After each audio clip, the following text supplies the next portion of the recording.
नमस्कार दोस्तों, एक बार फिर से स्वागत है आपका द कैरियर्स अकेडमी मुरैना में। आज की हम करंट अफेयर के प्रश्नों पर चर्चा करते हैं। पहला प्रश्न है, हाल ही में महाराष्ट्र के जलगांव के जीआई टैग प्रमाणित केले को किस देश को निर्यात किया जाएगा? तो जो महाराष्ट्र का जो जलगांव है, वहाँ के जो केले हैं जिन्हें जीआई टैग प्रमाणित किया गया है, इन केलों को किस देश को सप्लाई किया है, यानी कि भेजा जाएगा?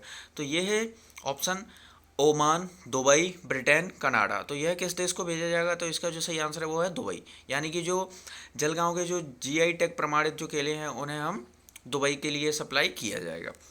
अब ये जीआई टैग क्या होता है? तो जीआई टैग एक भौगोलिक संकेत होता है। इसका तात्पर्य यह उस प्रोडक्ट को दिया जाता है जो अच्छा प्रोटीन फाइबर युक्त होता है, यानी कि एक अच्छी गुणवत्ता वाला जो प्रोडक्ट जो भी होता है उस प्रोडक्ट को यह जीआई टैग प्रमाणित किया जाता है। यानी कि आप मान सकते हो कि जिस प्रोडक्ट को जीआई टैग प्रमाणित किया गया है तो वह प्रोडक्ट एक अच्छी क्वालिटी का है। तो यह इसी का संकेत है जो इन केलों को दिया गया। जलगांव के जो केले हैं इनको 2016 में जीआई टैग प्रमाणित किया गया था। भारत का केला के उत्पादन में प्रथम स्थान, विश्व में भारत प्रथम नंबर पर है जो केले के उत्पादन में आता है। और आप यदि हमारे चैनल पर अभी तक नए हो, चैनल को सब्सक्राइब नहीं किया है तो चैनल को सब्सक्राइब जरूर करें। और आपको इस वीडियो की पीडीएफ चाहिए तो आप इस पीडीएफ की लिंक आपको इस वीडियो के डिस्क्रिप्शन में मिल जाएगा। अगला प्रश्न, प्रधानमंत्री नरेंद्र मोदी ने विवाटेक सम्मेलन को वर्चुअली संबोधित किया। यह सम्मेलन किस देश में हुआ? तो जो विवाटेक सम्मेलन है इसको वर्चुअली संबोधित किया, तो यह हुआ किस देश में? ऑप्शन है इटली, फ्रांस, जर्मनी, जापान। तो यह जो इस बार जो हुआ है ये हुआ है फ्रांस में। फ्रांस में इसको सम्मेलित हुआ है। विवाटेक जो सम्मेलन है इस बार जो हुआ है ये विवाटेक का 5वां संस्करण था, यानी कि इस बार जो हुआ है ये 5वीं बार हुआ है। विवाटेक यूरोप का सबसे बड़ा स्टार्टअप कार्यक्रम है। जो यूरोप में सबसे बड़ा जो स्टार्टअप कार्यक्रम है वही ये, उसी का नाम है विवाटेक। विवाटेक का जो आयोजन है 2016 से हर साल पेरिस, फ्रांस की जो राजधानी पेरिस में होता है। फ्रांस से अगर आपको कुछ याद आ रहा हो तो भारत की जो सबसे बड़ी जो डील हुई है, जो विमान राफेल लड़ाकू विमान जो खरीदे गए वो हमने फ्रांस से ही खरीदे हैं। ये फ्रांस से हमने टोटल भारत की जो डील हुई है 36 राफेल विमान की हुई थी, जिसमें से कुछ राफेल विमान भारत आ चुके हैं और कुछ अभी और आने बाकी हैं। और एक राफेल विमान, और ये राफेल विमान काफ़ी चर्चे में रहे क्योंकि क्या है कि संसद में इन चीज़ों को लेके काफ़ी काफ़ी बार बहस हुई है कि उसकी जो रेट वगैरह को लेके, कि पहले जब इनकी जो भी डील की गई थी ये कांग्रेस सरकार के समय पर की गई थी, लेकिन उस समय इनकी रेट अलग थी। अब इस समय जब खरीदा गया है तो इनकी रेट लगभग दोगुनी के लगभग आसपास है, यानी कि एक राफेल विमान 1500 करोड़ का पड़ा है। तो बस यही चीज़ है कि मतलब इसी बात को लेकर बहस काफ़ी हो चुकी है, इसलिए ये काफ़ी बार चर्चा में रहा है। तो राफेल विमान की डील हमारी कहाँ से हुई थी? फ्रांस से हुई थी। अगला तीसरा प्रश्न देखते हैं,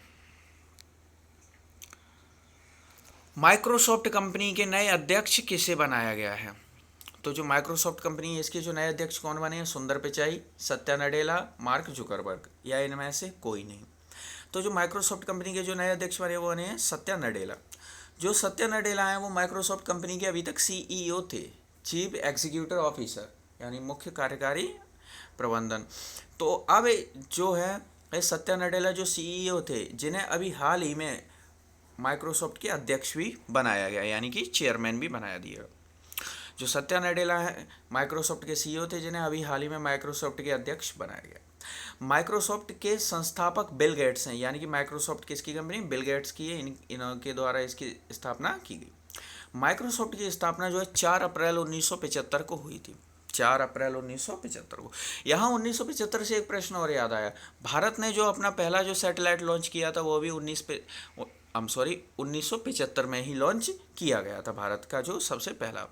भारत का जो पहला संचार उपग्रह था उसका नाम था, भारत का जो पहला उपग्रह उसका नाम तो आर्यभट्ट है, और जो भारत का जो पहला संचार उपग्रह है उसका नाम एप्पल था। अगला और चौथा प्रश्न देखते हैं हम, हाल ही में किसने गाजा पट्टी पर हमला किया? ये गाजा पट्टी एक जगह है जिस जगह पर अटैक किया गया है, तो ये किसके द्वारा किया गया है? इजराइल, फिलिस्तीन, फ्रांस, चीन। तो इस यहाँ पर हमला किसके द्वारा किया गया है? अभी कुछ ही समय पहले ये बहुत ही चर्चा में रहा है तो ये किया गया इजराइल के द्वारा। जो इजराइल के द्वारा जो भी युद्ध जो चल रहा था, उसने जो अटैक किया था वो ये गाजा पट्टी ये जगह थी जहाँ पर इसके द्वारा अटैक किया गया। तो ये काफ़ी चर्चे में रहा था। अभी इजराइल की जो बात हो रही है तो इजराइल के बारे में थोड़ा सा जान लेते हैं हम। इजराइल के अभी हाल ही में जो नए प्रधानमंत्री बनाए गए बेनेट नाफ्टा हैं। इजराइल में भारतीय जो राजदूत हैं वो संजीव कुमार सिंगला हैं। इस समय जो भारतीय राजदूत हैं वो संजीव कुमार सिंगला हैं।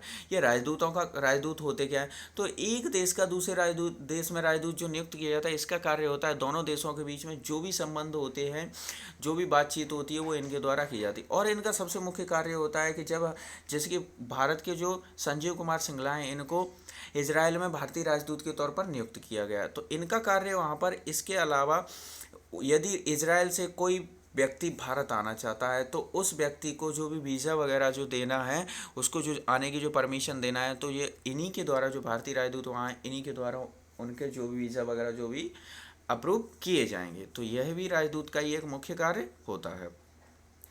अगला है इजराइल की जो राजधानी है जेरूसलम है। जेरूसलम से याद आया, जेरूसलम का उपनाम एक होली लैंड है, यानी इसको एक पवित्र भूमि के रूप में इसका उपनाम, निकनेम है, उपनाम जिसके नाम से इसको जाना जाता है, जेरूसलम। अगला 5वां प्रश्न है, हाल ही में किस राज्य सरकार ने सीएम राइज स्कूल शुरू करने की घोषणा की है। सीएम राइज स्कूल शुरू करने की घोषणा शुरू की है किसने। ऑप्शन है उत्तर प्रदेश, मध्य प्रदेश, तमिलनाडु, हरियाणा। तो यह योजना जो शुरू की गई है मध्य प्रदेश सरकार के द्वारा शुरू की गई है।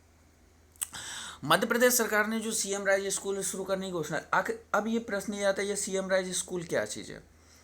तो मध्य प्रदेश सरकार, देखो जैसे कि हर राज्य में अपने सरकारी स्कूल होते हैं, लेकिन सीएम राइज स्कूल जो बनाने की जो घोषणा सीएम शिवराज के द्वारा की गई है, तो ये शिवराज ने यह घोषणा की। तो ये जो स्कूल है, जिस तरह से केंद्र सरकार के द्वारा जो केंद्रीय विद्यालय चल रहे हैं, जो केंद्र सरकार के द्वारा जो केंद्रीय विद्यालय चल रहे हैं, उन्हीं की तर्ज पर, केंद्रीय विद्यालय की तर्ज पर ही मध्य प्रदेश की सरकार यानी शिवराज सिंह चौहान ने सीएम राइज स्कूल उन्हीं केंद्रीय विद्यालय की तर्ज पर ही बनाए जाने की घोषणा की है, यानी कि इनको केंद्रीय विद्यालय के जैसा ही बनाने की घोषणा की गई है।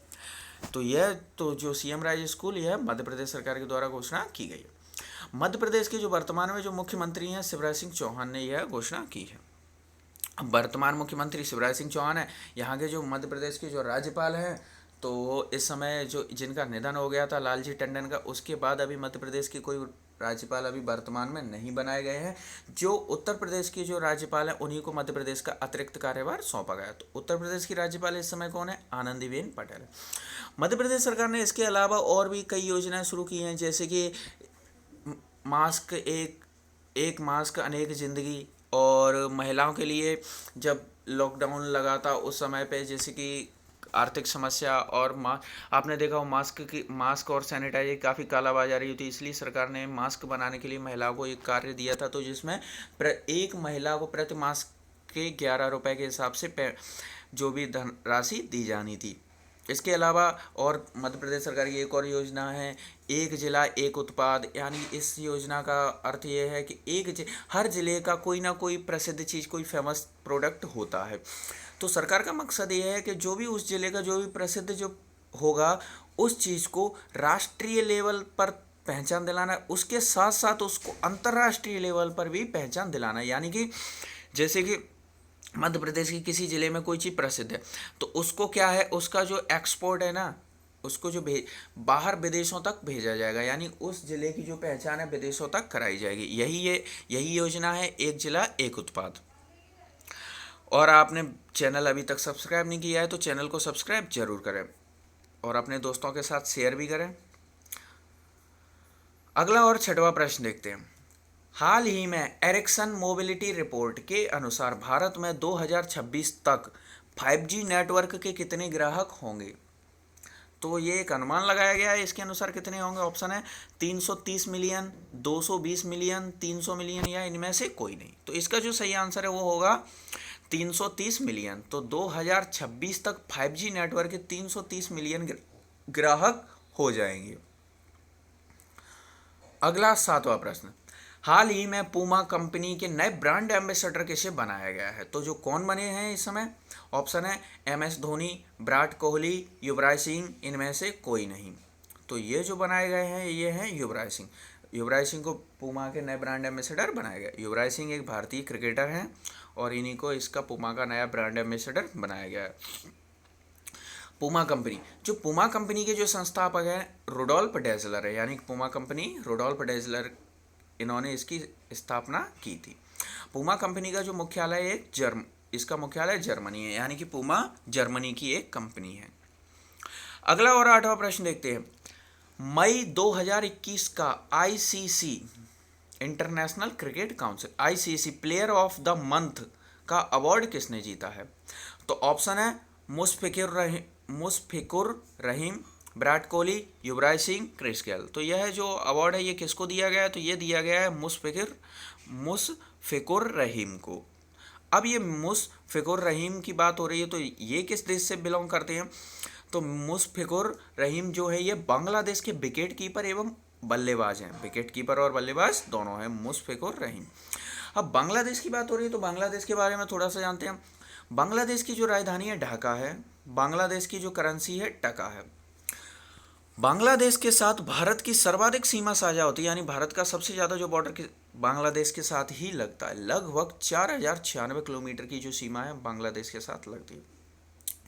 बांग्लादेश के जो वर्तमान में जो प्रधानमंत्री हैं वो शेख हसीना हैं। और बांग्लादेश एक भारत का एकमात्र जो राज्य है जो बांग्लादेश से 3 दिशाओं से ढका हुआ है। तो कौन सा राज्य है? त्रिपुरा। त्रिपुरा की तीनों दिशाओं से बांग्लादेश की सीमा टच करती हैं, यानी तो भारत का एकमात्र राज्य जो बांग्लादेश से तीन ओर से घिरा हुआ है, एक ही राज्य, तो वो है त्रिपुरा राज्य। इसके साथ ही भारत की जो नदी हैं, जैसे जो ब्रह्मपुत्र नदी है, जिसे हम ब्रह्मपुत्र जो कहते हैं, जब ये बांग्लादेश में प्रवेश करती है तो बांग्लादेश में ब्रह्मपुत्र नदी को जमुना कहा जाता है। अब यहाँ पर क्वेश्चन कई बार आता है, जैसे कि हम लोग कई बार हमारे यहाँ जो नदी है उसे भी जमुना कहते हैं। तो जो भारत में जो नदी है वो यमुना है, सिर्फ यमुना। और जो जमुना नदी है उसे ब्रह्मपुत्र नदी को ही जमुना कहते हैं, लेकिन वो बांग्लादेश की भाषा में बांग्लादेश के लोग कहते हैं। हमारी जो भारत की जो सबसे लंबी नदी है, कौन सी नदी है? गंगा नदी, जिसकी लंबाई है 2525 किलोमीटर। जो गंगा नदी है वो कहाँ से निकलती है? तो गंगा नदी के नाम से तो कोई नदी निकलती ही नहीं है। गंगा नदी भागीरथी और अलकनंदा 2 नदियों का संगम है। तो जो भागीरथी है वो गंगोत्री हिमानी से निकलती है और अलकनंदा सतोपंथ हिमानी से निकलती है। जब यह दोनों उत्तराखंड के देवप्रयाग में आकर मिलती हैं तो वहाँ से एक नई नदी बनती है जिसका नाम पड़ता है गंगा। जो गंगा नदी भारत की सबसे लंबी नदी है, यह जब बांग्लादेश में गंगा नदी को पद्मा नदी के नाम से जाना जाता है।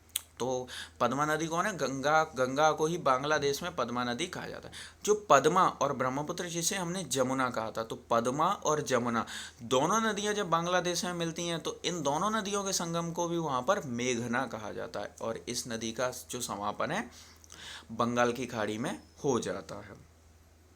और अभी हाल ही में चर्चा में रहा है कि जो बांग्लादेश की जो अर्थव्यवस्था है वो भारत से थोड़ी सी मजबूत चल रही है, यानी कि उसकी जो इकोनॉमी है भारत से अच्छी है। तो ये चीज़ भी है कि एक छोटा सा देश है लेकिन उसकी इकोनॉमी भारत से बेटर चल रही है इस समय पर। अगला और 9वां प्रश्न देखते हैं। हाल ही में हरियाणा सरकार ने मजदूरों को कितने रुपए की वित्तीय सहायता देने की घोषणा की है? जो मजदूर हैं, जो रेडी वगैरह लगाते हैं या इस तरह से जो असंगठित क्षेत्र के जो मजदूर हैं, उनको हरियाणा सरकार के द्वारा कितने रुपए की वित्तीय सहायता देने की घोषणा की गई है? 10,000 रुपये, 5,000 रुपये, 8,000 रुपये या 15,000 रुपये। तो यह कितनी राशि दी जाएगी? तो यह 5,000 रुपये की राशि देने की घोषणा की गई है। हरियाणा की बात हो रही है तो हरियाणा के बारे में थोड़ा सा जानते हैं हम। हरियाणा के जो वर्तमान में जो मुख्यमंत्री हैं मनोहर लाल खट्टर हैं। मनोहर लाल खट्टर जो हरियाणा के मुख्यमंत्री हैं। हरियाणा के जो राज्यपाल हैं सत्यदेव नारायण आर्य हैं, ये वर्तमान में हरियाणा के राज्यपाल हैं। हरियाणा के द्वारा कुछ योजनाएं शुरू की गई, जैसे मेरा पानी मेरी विरासत, ये योजना हरियाणा सरकार के द्वारा शुरू की गई। हरियाणा सरकार के द्वारा हवाई टैक्सी की शुरुआत की गई। ये हवाई टैक्सी क्या होती है? जैसे कि कोई इमरजेंसी में जैसे किसी मरीज को हमें कहीं ले जाना होता है, तो अब हम जैसे कि एम्बुलेंस से ले जाते हैं, तो आपको पता होगा इस समय रोड पर कितना ट्रैफिक होता है। तो एम्बुलेंस समय से अगर यदि नहीं पहुंच पाती है तो समस्या बढ़ सकती है मरीज की। तो इस बार क्या होता है कि जैसे बहुत ही अति क्रिटिकल यानी कि बहुत ज़्यादा सीरियस मरीजों को हम जो प्लेन होती है ना, प्लेन के द्वारा उनको एक जगह से दूसरी जगह ले जाया जाता है। तो यही है हवाई टैक्सी, यानी प्लेन को टैक्सी के रूप में यूज करना, यही है हवाई टैक्सी। तो हरियाणा सरकार के द्वारा हवाई टैक्सी योजना की भी शुरुआत की गई है। अगला और 10वां प्रश्न देखते हैं। हाल ही में DRDO, defence research develop organisation, DRDO के द्वारा कौन सी दवा कोरोना वायरस से लड़ने के लिए उपयोगी मानी गई है? तो DRDO के द्वारा एक दवा विकसित की गई जो कोरोना वायरस के जितने भी वेरिएंट है ना, सभी वेरिएंट से लड़ने के लिए उपयोगी मानी। भारत में इस समय जो कोरोना का जो वेरिएंट चल रहा था उसे क्या नाम दिया गया था? तो भारत में जो कोरोना का वेरिएंट है वो है डेल्टा वेरिएंट। क्या नाम दिया गया था? Delta variant. उसमें से भी आपने देखो कई कई जगह क्या है कि कुछ इस पे कुछ और ज़्यादा प्रभावी हुआ कोरोना, तो उसको डेल्टा प्लस वेरिएंट नाम दिया गया। और जो भारत का जो कोरोना वायरस का जो वेरिएंट है उसका नाम क्या है? एक बार फिर से याद रखना, डेल्टा वेरिएंट।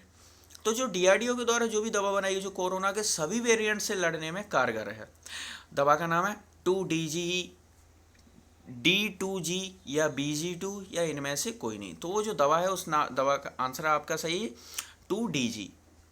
अब ये 2DG का पूरा नाम क्या है? तो इसका पूरा नाम है 2-डीऑक्सी-डी ग्लूकोज। तो क्या नाम है इसका? 2-डीऑक्सी-डी ग्लूकोज। अब DRDO की बात हो रही है तो DRDO के बारे में जानते हैं। DRDO के जो वर्तमान में CEO, चीफ एग्जीक्यूटिव ऑफिसर, मुख्य प्रबंधन अधिकारी जो हैं डॉक्टर जी सतीश रेड्डी है। DRDO के जो CEO डॉक्टर जी सतीश रेड्डी हैं। DRDO की जो स्थापना है 1958 में की गई।